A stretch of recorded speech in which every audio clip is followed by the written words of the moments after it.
welcome. As I said before, good morning, good afternoon, and good evening to all of you who've joined us today. I'm really excited about this discussion. My name is Sue Balasubramanian, and I am so pleased to be able to moderate this panel discussion with all of you, as well as our panelists today about mental health, as well as people living with HIV. So before I get started, just a quick housekeeping thing. A lot of folks have been in some of our other conference sessions, so you know that you can't unmute yourselves in this Zoom platform, but we will do a quick Q&A at the end of our discussion today. So as you've got questions that come up, feel free to put them into the Q&A box.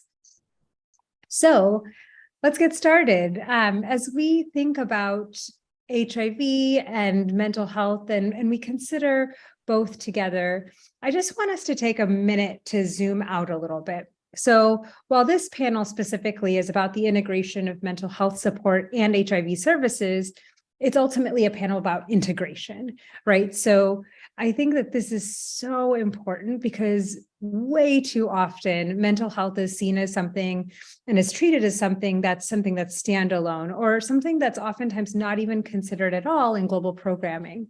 And I've spent a lot of my career working in global health around the world, and mostly in Africa, oftentimes using participatory approaches to both design and develop programs across sectors that include HIV, sexual reproductive health, gender-based violence, and primary health care.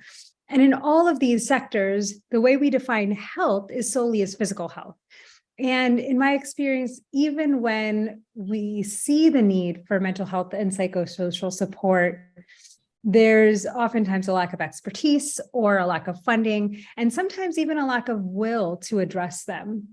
And so that's why I chose to go back to school at this stage in my career and have become a licensed mental health clinician, because it was really important for me to figure out how to find ways to better integrate mental health into existing programmings, and ideally, even more so, to look for opportunities to, from the get-go, develop more holistic health programming, and where our definition of health and of positive health outcomes are much more comprehensive, and that they include physical health, mental health, emotional health, as well as spiritual health.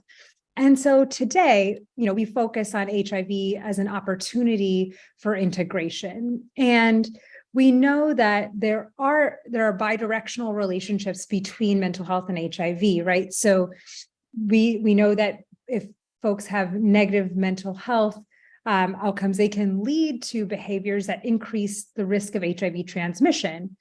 And if folks living with HIV don't have mental health and psychosocial support, they're at an increased risk of negative mental health outcomes themselves, which oftentimes can lead to things like lack of adherence or decreased adherence to treatment, which we know leads to negative health outcomes. So as you can see, there are these bidirectionalities when it comes to looking at mental health as well as HIV. So our panelists today will discuss their experiences as well as their work with people living with HIV, and ways that they've considered and actually done work to integrate HIV services and mental health and psychosocial support. So now I'm really delighted to introduce to you our three panelists. So first we have Godwin Etim. Godwin has played pioneering roles in a number of key development sector programs in Nigeria since 2003, including focused on HIV, orphans and vulnerable children, as well as malaria. And in the last 7 years, as a performance director of the Getty Foundation, Godwin has been involved in designing and implementing community health and developing programs focused on mainstreaming mental health services with other mental health programs, such as HIV, neglected tropical diseases, WASH, and livelihood support. We also have Dr. Tafara Moga, who is a results-oriented public health physician with 15 years of experience designing, implementing, and managing public health programs in Zimbabwe. He has extensive knowledge and practice in HIV, sexual and reproductive health programming, from working with both the Ministry of Health and non-governmental organizations in Zimbabwe. And currently he's serving as the technical director on the USAID-funded Going the Last Mile for HIV Control program in Zimbabwe that's being implemented by Population Solutions for Health in collaboration with other partners. And we have our final panelist, who I'm hoping will be joining us shortly. And her name is Kabati. And Kabati has lived experience with HIV and mental health in Nigeria. She's a mother and a farmer, and she has also been conducting a mental health and mental health support group since 2021. She also coordinates other self-help support groups in rural communities. Last but not least, she is an HIV and mental health advocate. So I'm so happy to welcome all of our panelists with us today. And I'm going to go ahead and, before we get started with our panelists, just share my screen with you and just share with you a way that we are talking about framing mental health as well as HIV. So as we think about the mental health journey that somebody has through somebody's HIV journey, it's really helpful to think about that cascade for HIV, right? So somebody first has to consider testing, then they have to actually go and get tested, and then they're diagnosed, and then they hopefully will get on their treatment for the first time. And then hopefully they will maintain treatment. And then hopefully they will become advocates over time. And this is that cascade that we always talk about, from testing through treatment.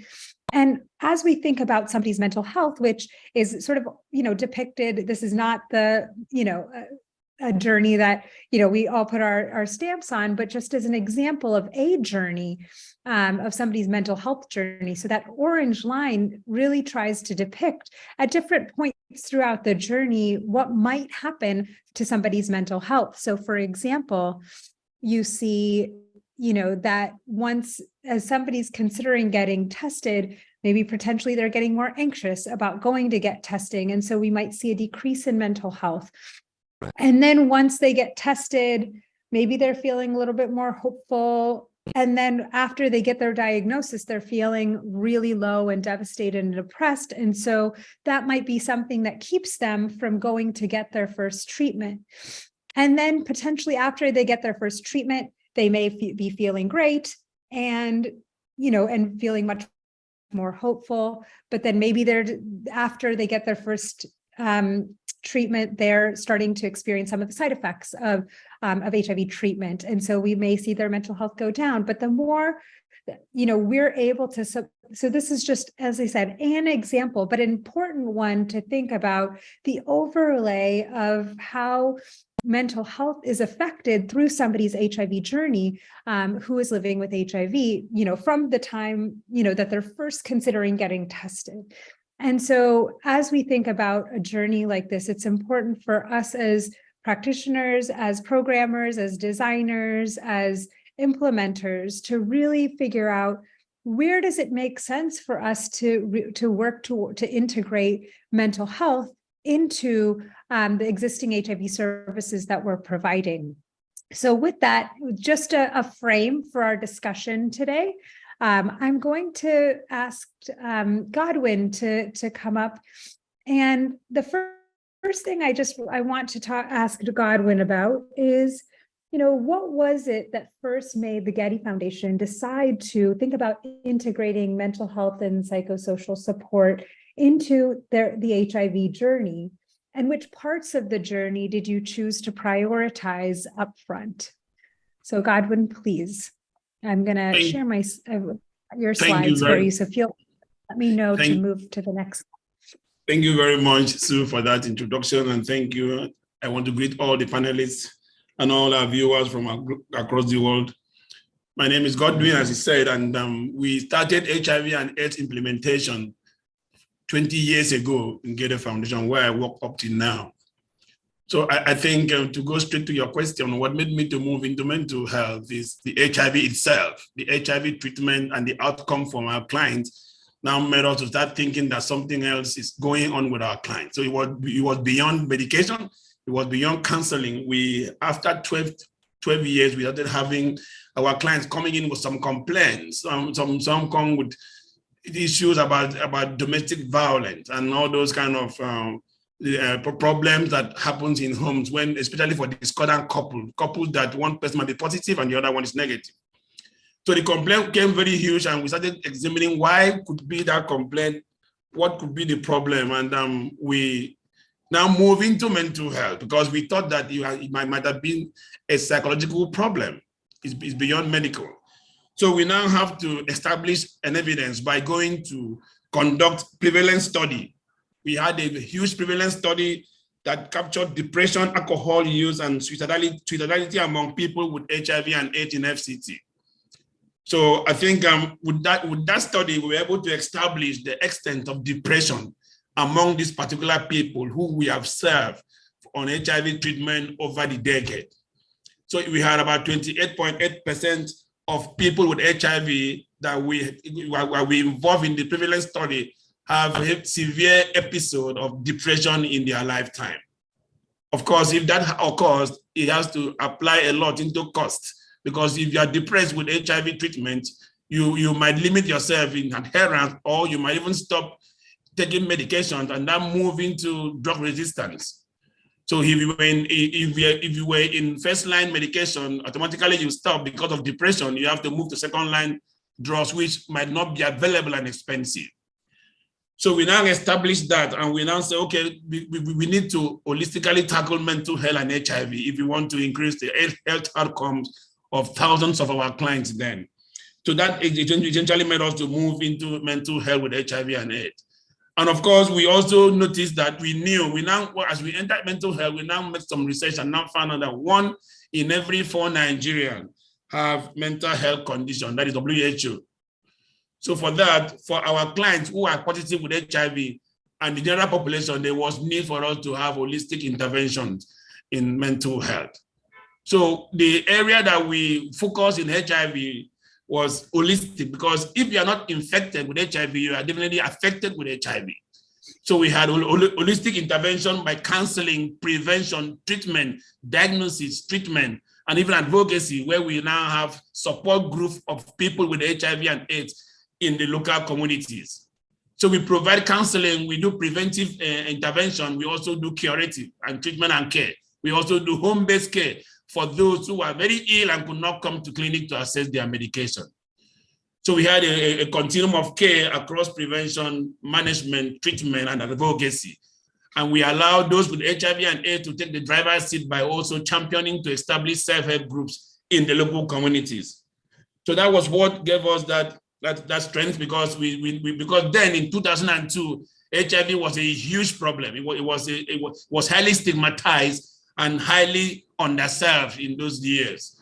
So we were able to climb the rope with those guys that we supported, and we had funding for us to buy medications and give them for those who need subsidized rate medication and treatment, CD4 count, viral load, and other treatment, drug-resistant treatment for our clients. So we noticed a very good treatment outcome for people with HIV and AIDS, not until we start having those psychological evidences among the discordant couples that we now move into mental health. So that is how we move from HIV into mental health, because we have noticed that a lot of our clients came with complaints about drug holiday, about divorce, about some of domestic violence, that we now know that can also trigger in because of the pressure that they have with HIV infections. So that is that. But for us, we moved into a mental health and have made tremendous impact in mental health in Nigeria. Nigeria is a country that has over 220 million people, and not until this year we had what we call mental health bill for the first time. So you can imagine over the years, we're just dwelling on assumptions and no regulations in mental health intervention. So we were able in Gede Foundation with other partners champion advocacy to government, and also let them know that it's important for us to have some level of legislation in mental health intervention in Nigeria. Thankfully, by this year, we just signed into law the mental health bill for the first time in Nigeria. But before then, when we noticed these issues about mental health among our population with HIV and AIDS, we now approach the government for us to mainstream mental health into HIV interventions for the first time in Nigeria. So we helped government to build that policy, and in 2017 had a policy that also explained how mental health can be mainstreamed into HIV health intervention across health facilities. So that was the first we did. So all the adherence counselors that we had then were now able to be trained on basic mental health information, screening, and referral, because we knew that someone with HIV and AIDS, 28.8% of that population, which was about 3.4 million in Nigeria in 2015 for us, could have heavy episode of depression at their lifetime. So we now train the first line, the front line, as the adherence counselors to be able to detect at the point of entry and refer them for psychological examination or support, as the case may be, or perhaps provide talk therapy at that level to help them in their medication. So we have done that. So we are happy that the government have finally put in place a budget and legislation for us to implement mental health in Nigeria. And 50 million of Nigerians are estimated to have mental health conditions. So, and you know, the number is huge. And because of the insurgency in the country, a lot of people are going through a lot of PTSD and other conditions of mental health. Now we've noticed from the people that we serve with mental health and HIV that there's this resilience that they have to be able to build a group and work against stigma and discrimination, because that has been a very huge problem for their recovery. Stigma that is associated with HIV and AIDS and mental health. Now, people with mental health and also with HIV have double stigma, if you follow me, and they were able to be trained on psychological first aid among them. So training was the tool that we used to strengthen those support groups, thousands of them across the community, to be able to respond and recover from their mental health conditions smoothly. So we are happy that the government, in conclusion, the government are very, very responsive now. The government have started making sure that they sign into MOU and establish mental health in the communities. And this is spreading because of the current project we are having now. The government has come to terms that people with HIV and AIDS really need mental health intervention. And they have now put structures in place, systems in place to train many healthcare workers, not in the secondary facilities, but in the primary healthcare centers, where a lot of them are nurses and CHUs who had no idea about mental health in ab initio, but now we've been able to train thousands of them to now have this response and deliver basic mental health services at the primary healthcare centers across the state. So for us, it's a win-win for us, because people with HIV and AIDS are now having enormous ways to access mental health services and also help in their recovery, as the case may be. So government is doing well to adhere into our instruction and advice and are putting structures in place. In Nigeria, we didn't have any psychotic medication as in drug revolving fund, but other medications are there. But with our project, we are able to establish that, and government now run a scheme where we have psychotic medication joined into the drug revolving fund so that clients, patients can access this drug as cheap as they could. So we also know that going forward with the new government, because we just had a new government in Nigeria yesterday, I'm very, very sure they will be able to continue from where we stop and also push mental health bill and implementation very fast so that we can secure some level of response across the states.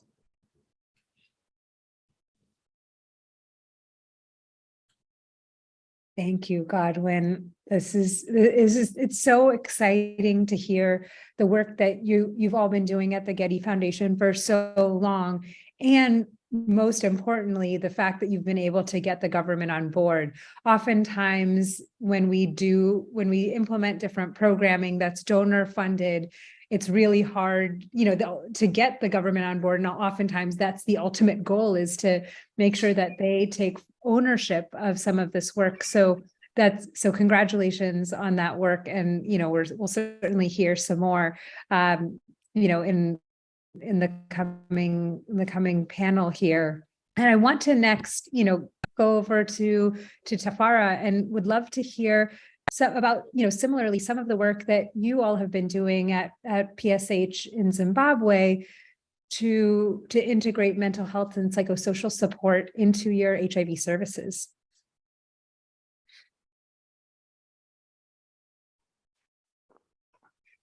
Thank you, Sue. Good morning, good afternoon, good evening, colleagues. Sue, kindly confirm if you can hear me well. Yes, we can hear you perfectly. Fantastic. Yeah, fantastic. And thank you for this opportunity for us to share our experiences in integrating mental health and psychosocial support in HIV programming in Zimbabwe. So as mentioned earlier on in my introduction, I work with an organization, Population Solutions for Health, which is, working with the government of Zimbabwe, networks for people living with HIV, the private sector, as well as other key implementing partners in improving access, as well as availability of comprehensive HIV care and treatment services in Zimbabwe. So through the Last Mile program, this is a comprehensive HIV biomedical intervention targeted specifically at key populations to try and sustain the HIV response towards the achievement of the 95 UNAIDS global targets. So I have prepared here a sort of slides that will, guide us, guide me in my talk as to steps that we followed in integrating mental health and psychosocial support in HIV prevention. But just as a way of introduction, and I think this is something that you already know, the WHO estimates that globally, 1 in 8 people globally were living with a mental health disorder or mental health condition in 2019, with anxiety and depression being the most common. And we also know that following the COVID-19 outbreak from 2019 right through to 2021, 2022, the number of people living with mental health conditions, especially anxiety and depression, significantly increased. And despite the fact that effective prevention and treatment and interventions do exist, we also know that there's still quite a number of significant barriers in terms of access of people living with mental health conditions to this effective therapy. And this has been compounded by the stigma, discrimination, as well as human rights violations that still exist in many communities. So globally, we also know that key population subgroups are at increased risk of major mental health disorders, with the depression and anxiety being the most common. And this has also resulted in poor HIV prevention treatment outcomes, such as ineffective PrEP uptake and use, poor adherence to treatment, with the resultant treatment failure.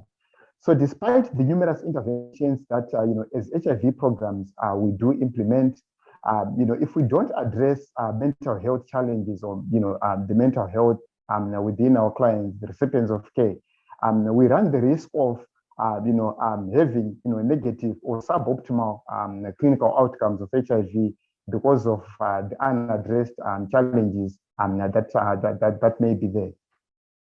Then this has also resulted in the mental health conditions have also resulted in increased risk of STIs, as well as unintended pregnancies, of course, with poor outcomes. And we all know that UNAIDS emphasizes the importance of integrating mental health as part of the comprehensive package of care that we provide for people who are living with HIV. So as I mentioned earlier on, the Last Mile program is a comprehensive biomedical HIV SRH intervention that is being implemented across quite a number of provinces and districts in Zimbabwe. And within this program, we've noted suboptimal effective PrEP use and ART initiation among MSM, the TG, as well as FSW. And we've also noted a small but consistent leakage of recipients of care from PrEP to the treatment cascade.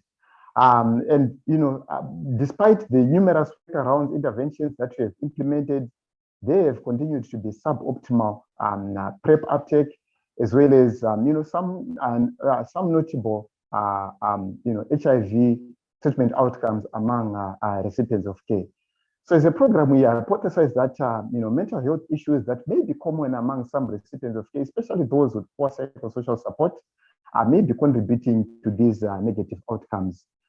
So with the support of a mental health consultant, especially psychiatrist, we designed an intervention where initially we looked at the data to try and understand what was happening, so that we inform our key intervention that we then implemented within the program.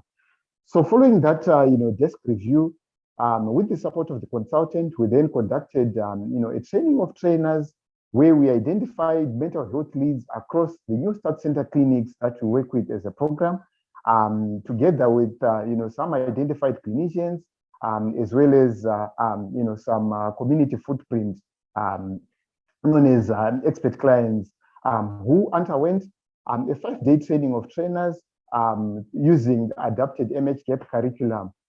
So following this training, we then cascaded the training back to the rest of, across the sites to, all the clinicians that work within our New Start centers, as well as the community footprint, the peer counselors that we work with, to try and sensitize them and be able to, expand the footprint that has been capacitated to be able to provide mental health and psychosocial support interventions.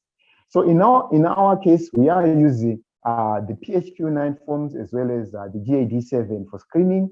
And then following screening, so this screening actually starts at community level through the community footprint with the enhanced peer mobilizers, as well as the community DSD assistants and DREAMS ambassadors, who conduct screening of among their peers across the network for both key populations as well as adolescent girls and young women.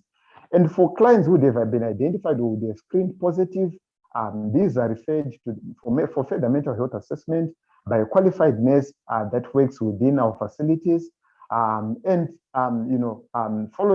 that referral, the qualified nurse will provide first-line psychotherapy, then followed by the subsequent pharmacotherapy and any other interventions as may be needed. And as we're doing this at community level, there will be ongoing peer-led support as well as community-based mental health support that continues to be provided by the community footprint that we work with. And for clients that may be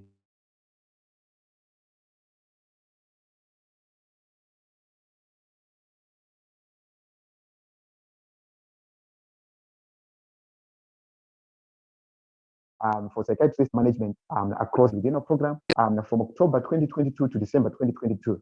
My apologies, Sue, maybe if you can help me moving the slide. It seems I can't move them from my end here. So between October 2022 and December 2022, we screened about 3,600 clients. And what we observed is that the prevalence of mental health conditions was 8%. That is about 281 clients screened positive at initial screening. And we provided first-line counseling to 96% of them, with 10% being referred for further management.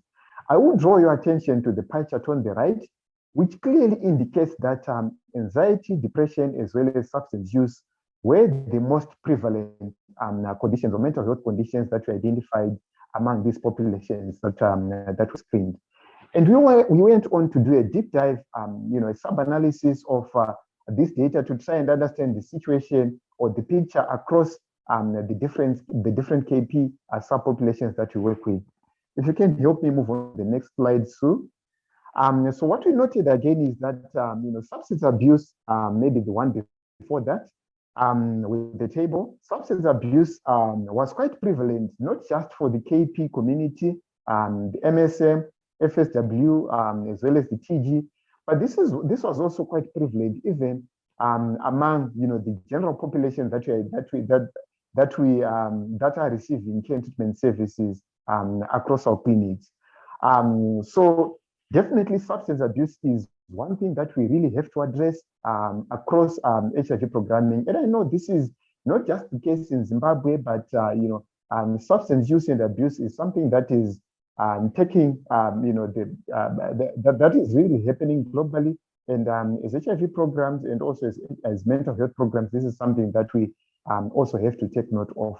Of note also is that depression and anxiety was also quite prevalent, especially among the transgender population or transgender persons. And this is a pointer towards the underlying gender dysphoria that is quite prevalent, especially among the transgender and gender diverse persons. And as part of our person-centered, person-centered care that we deliver, we then have to adapt our models to be able to enhance gender affirming care across the different populations that we work with. And of course, also, among female sex workers in MSM, anxiety and depression was also quite prevalent. So, as key takeaways, what you observe is that, generally across many communities, there's generally lack of awareness for mental health conditions. And this is something that we really need to take charge and be aware of and continue to address, as you're integrated, as we're implementing the different HIV programs in our communities. And substance use is also, a very common mental health issue. Especially across all populations. And this is something that you also need to strategically address as part of the comprehensive package of care that we are providing within communities. And again, we also really, through this, we demonstrated that it is quite feasible and possible to integrate mental health and psychosocial support as part of the broader HIV programming that we implement in Zimbabwe. So I would like to acknowledge, our funders, as well as the Ministry of Health and Child Care, networks of people living with HIV, as well as recipients of care under the Last Mile program. So thank you very much, colleagues, for your time, and back to you, so. Thank you, Tafara. Much appreciated. I think everything that you and Godwin have talked about so far have really been focused on addressing the needs that you're seeing in your communities. And you've both really talked about a community-centered approach, whether it's the way in which you are already operating in the way in your organizations, or whether it's really thinking about how your community health workers, how people within the community can support, and you can build capacity there as well. I think we often talk about the lack of supply of mental health or psychosocial support professionals out there, but there's a lot of great examples between what both Godwin and Tafara have talked about in terms of how they're leveraging existing resources and building that capacity up so that we can really meet the need. They can really meet the needs of those that they serve. So the other piece that, I think is really important is sometimes there are these very specific populations that we see are disproportionately affected by mental health, as well as HIV. And these key populations that Tafara has talked about as well are such an important component there. So I thank you both for sharing those perspectives. As we're still hoping to get Kabati on the line. And, as we do wait for her, I am curious to hear about your thoughts, both of you, whoever wants to jump in first, Godwin or Tafara, in terms of, as you think about continuing to move your work forward and as you think about trying to, address mental health amongst, people living with HIV, as well as within some of the other work you're doing in your organizations to address other health sectors and health areas. What are some of the gaps and opportunities that you're seeing in this space? Yeah, thank you. Talking about the opportunities, and I think from the project that we've implemented so far, I have come to terms with the fact that everybody is important in the communities, because the peer counselors are doing extremely well through little support and capacity building. There are those in the community that can provide psychological first aid at the community level. Things that I would have thought should be done in the hospital setting. So I think the MH gap is mental health gap action program from WHO that we use to deploy the training to this non-specialized setting has really triggered a lot of skills and knowledge at the community level. So I can see that the opportunities are there because healthcare workers at the communities and even community counselors are able to initiate some mental health services at different levels before referral. So I think we have enough opportunities in terms of human resources if we train them to be able to address mental health across the communities. People are there to learn through the image gap, to be able to deploy the skill to help cushion the effect and now refer for specialist care for those who need advanced care. That is opportunity.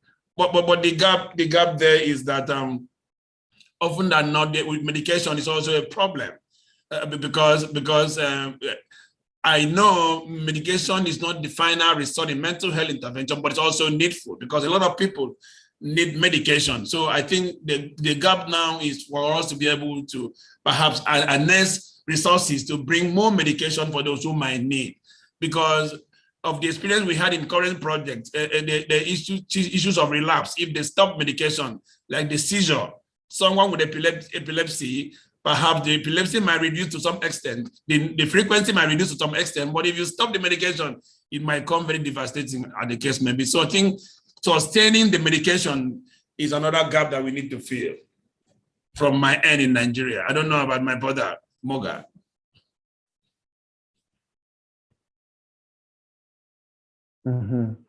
Thanks, Godwin, and you are spot on there. I think working with community-based workers is the way to go. So I think many times as clinicians, not just in Zimbabwe, but I'm sure that is the case, across many countries. We have an approach where we are armed with the tools, the medicines, SOPs and guidelines and everything else that may be verticalized. So much so that, if you're looking, or if you are, treating HIV, you have the ARVs, the SOPs that are really focused at HIV prevention, care, and treatment. The same also goes for, NCDs, hypertension, diabetes clinics, and all the other conditions that may be there. So that verticalized approach, for me, that's, one of the biggest gaps that we really have to address, as programs. To say, at the end of the day, all these things, all these programs, all these, services that we are providing, more often than not, they may be targeted at one individual. But most importantly, apart from, in addition to the ARVs, yes, it's good to, make sure that all the HIV positives have been put on treatment early and that they're supported to adhere to treatment for virologic suppression. But most importantly, we also need to understand their mental health needs. We really have to understand what is happening beyond the HIV positive diagnosis. What is happening beyond the viral load result that we may be seeing in front of us? What is happening beyond, the other, chemistry, hematological results that we may be seeing in front of us? But I think that is one of the biggest gaps that we are currently seeing. So much so that we may be seeing that, my client is not responding, my patient is not responding. And then we try to switch to second line, third line, we try all sorts of things, without much success. And then it will be at a later stage only to realize that probably this is a client who was suffering from major depressive disorder. This is a client who was really struggling with substance use and abuse. So much so that if we had really addressed that in the first place, most likely that we're going to make, good progress. And as Godwin highlighted earlier on, in terms of the HR structure, we, in many communities, in many countries, we are struggling with, the specialized human resources for health. But we have an opportunity for us to leverage the community footprint that we work with. We know in quite a number of programs, there are expert clients, peer counselors, whatever name we call them. And these are clients, these are, people who can really be empowered to be able to provide mental health and psychosocial support. I'm happy that in Zimbabwe, and I know this is an approach that has been adapted across a number of countries.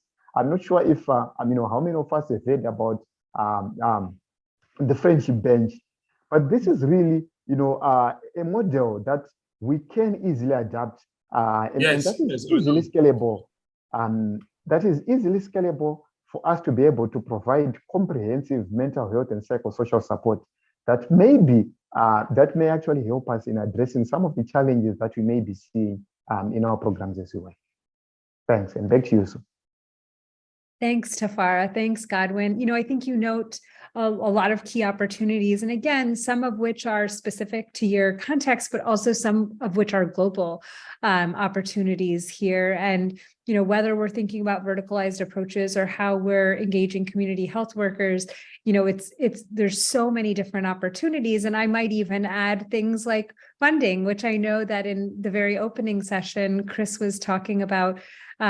Just the sheer need for additional funding around mental health, because as much as we can understand that this need exists, unless there is that funding for us to really, implement the programming to address those needs, it's not going to actually work. And to your point as well, Tafara, we actually had a session earlier in our conference with our friends at the Friendship Bench as well. It was a conversation with one of our colleagues. And so it's certainly a part of this conversation. And I think really being able to think about how are we engaging the people who are already on the ground, who already have the relationships, rather than thinking about bringing in external mental health clinicians is going to be very, very important. And so, I know that we've asked for folks, if you have any questions, please do put them in to the Q&A. We have about 15 minutes or so to answer any questions that you have for our panelists. So if you have a question directly for a specific panelist, please just say, who you're directing that question to, or if it's an open question, please feel free to just type out the question, and we can ask both Godwin and Tafara to join in here. So do we have any questions from our panelists? Or sorry, for our panelists? Not seeing anything pop into the chat quite yet. While we're waiting for some questions, I'm one of the things that you had said, Tafara, as well, that really struck me was really the understanding of people's mental health experience. And that is such a huge gap when we think about the amount of research that's actually done on mental health. And as it relates to some of the other sectors, right? Some of those intersections that, certainly I think a lot of the research that I've seen personally has been on the integration or, on the intersection of HIV and mental health. But when we think about some substance abuse, for sure, as you also mentioned, but there is such a need for much more of that person-centered understanding of what exactly does somebody's mental health experience look like, and therefore, what are those implications in terms of the kinds of programs that we develop and that we put together to meet the needs of those clients.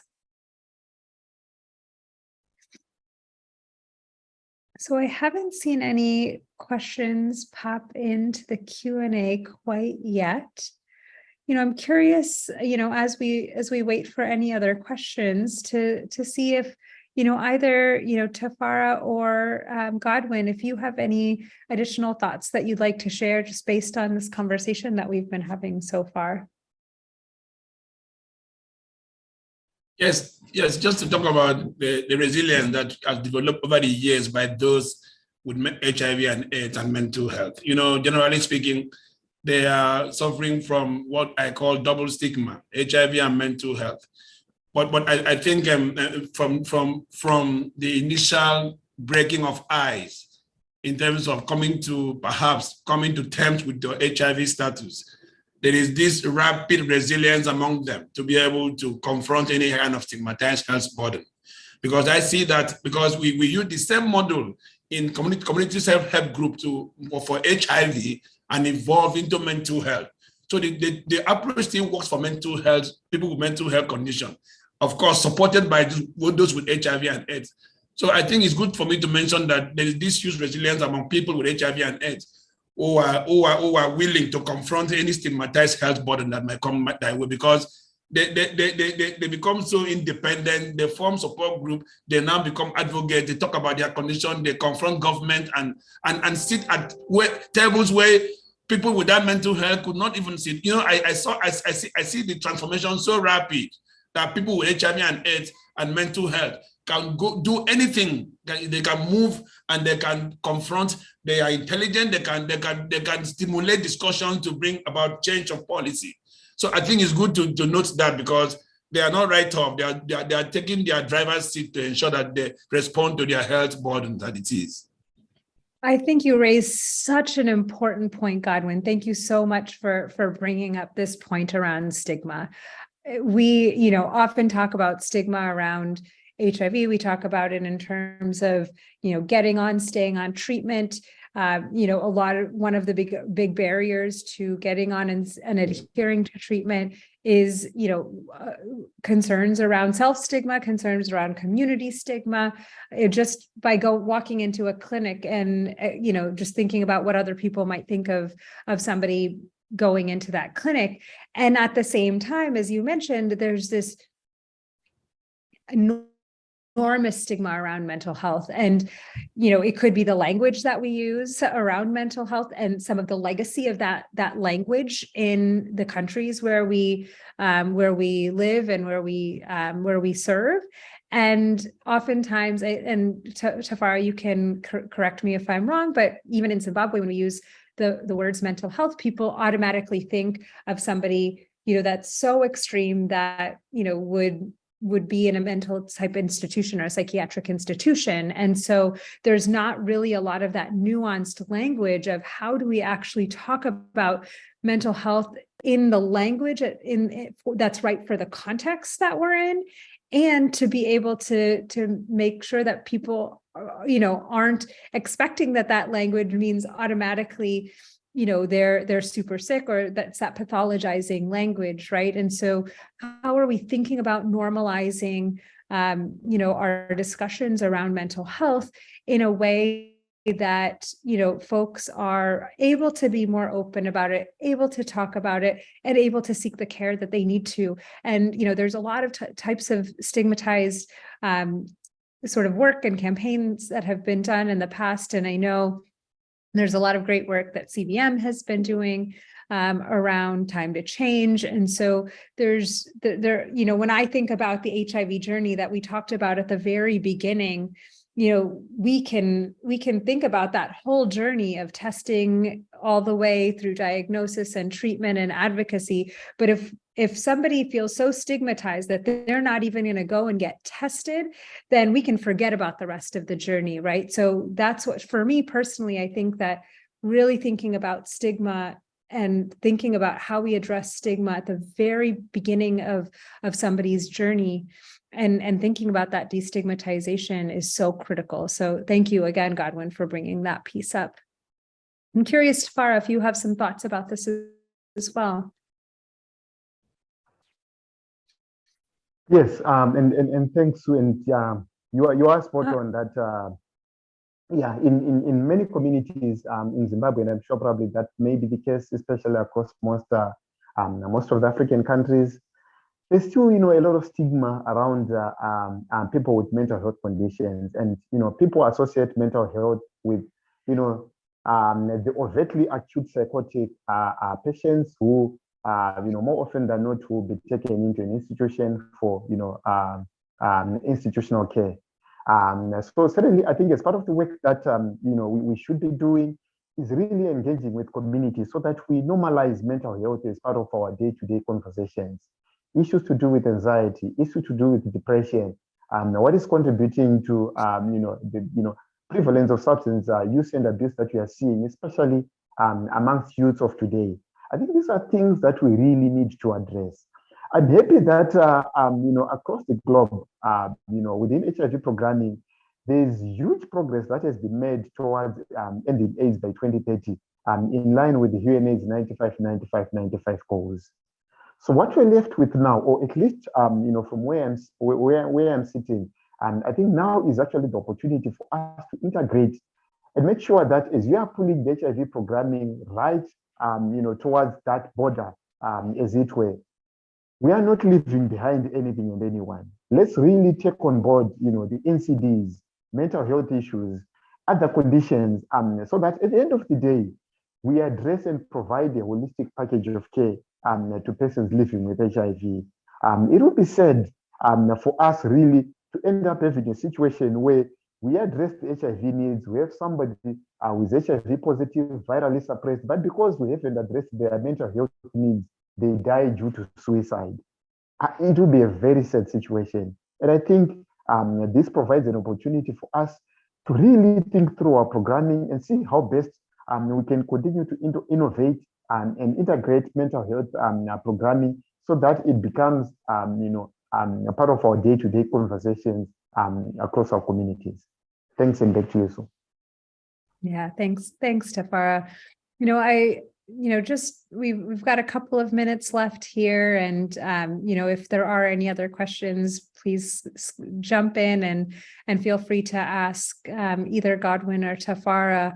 But I think what's really landing with me and sitting with me as we close this discussion today is both I sit with a lot of hope for all of the opportunities that there is to come, and as well as a little trepidation as well because of some of the obstacles that we have to overcome in order to get there. And so it's just I'm so inspired by the work that is being done by Godwin and his team at the Getty Foundation, as well as Tafara and his team at Population Solutions for Health, in really thinking through as critically as they can, what makes most sense in terms of how we can really integrate and think about mental health implications on someone's HIV journey.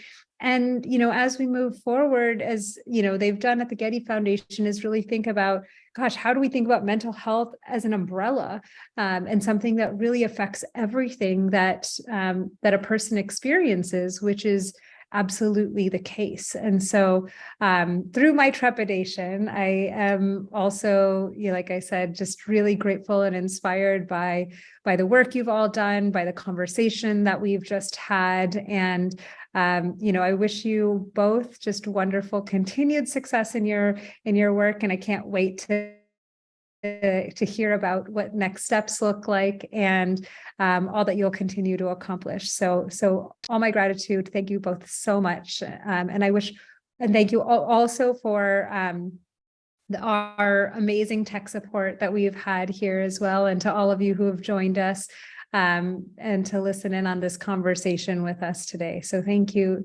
all.